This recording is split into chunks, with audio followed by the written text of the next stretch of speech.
Presentasi ini dirancang oleh kelompok 1 untuk memberikan pemahaman terhadap konsep perancangan e-book pelajaran Bahasa Indonesia kelas 7 MTS beserta menjelaskan capaian pembelajaran atau CP dan alur tujuan pembelajaran atau ATP pada e-book yang dirancang. Dimensi pemahaman dan penguasaan bahasa.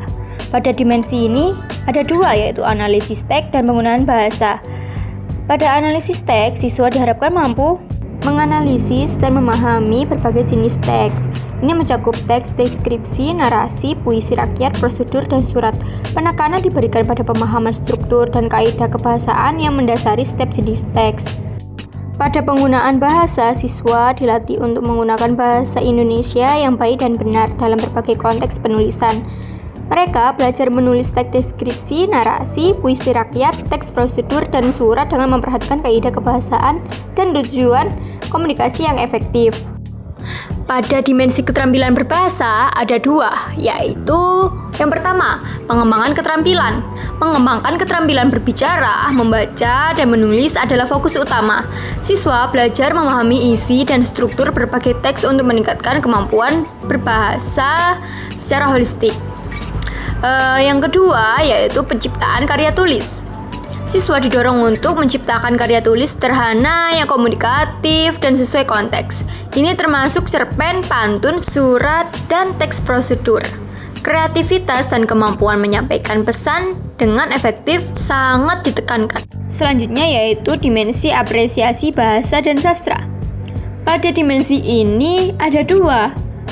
Yang pertama yaitu menghargai sastra. Menghargai dan melestarikan kekayaan sastra Indonesia, khususnya puisi rakyat seperti pantun, gurindam, dan syair adalah bagian penting dari pembelajaran. Siswa diajak untuk mencintai warisan budaya bangsa. Yang kedua yaitu sikap positif, menunjukkan sikap positif terhadap penggunaan bahasa Indonesia sebagai alat komunikasi dan ekspresi budaya. Siswa belajar menghargai bahasa Indonesia sebagai identitas nasional dan sarana untuk berinteraksi dengan dunia. Alur tujuan pembelajaran pada teks deskripsi dan narasi. Yang pertama, teks deskripsi, yaitu memahami pengertian, ciri-ciri, dan struktur teks deskripsi, menganalisis contoh teks dan menulis teks deskripsi yang jelas. Yang kedua, teks narasi, yaitu memahami pengertian, jenis, dan struktur teks narasi, mengidentifikasi unsur-unsur teks narasi, dan menulis cerita pendek. Selanjutnya, alur tujuan pembelajaran pada puisi rakyat dan teks prosedur. Yang pertama yaitu puisi rakyat. Mengenal jenis puisi rakyat, memahami struktur dan ciri-ciri puisi rakyat, serta mampu menciptakan pantun, gurindam, atau syair. Yang kedua yaitu teks prosedur, memahami pengertian, tujuan, dan struktur teks prosedur. Menulis teks prosedur sederhana dan menyajikan secara runtut. Selanjutnya, alur tujuan pembelajaran surat pribadi dan surat dinas. Siswa memahami perbedaan antara surat pribadi dan surat dinas.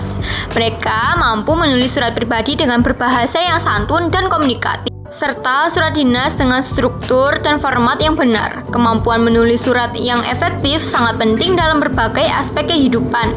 Terakhir yaitu kompetensi dan proyek akhir. Pada uji kompetensi, soal pilihan ganda dan esai untuk menguji pemahaman siswa terhadap materi yang telah dipelajari. Evaluasi ini membantu mengukur pencapaian kompetensi yang diharapkan. Proyek terakhir, pembuatan proyek akhir seperti kumpulan cerpen pendek atau buku pantun. Proyek ini memberikan kesempatan bagi siswa untuk mengaplikasikan pengetahuan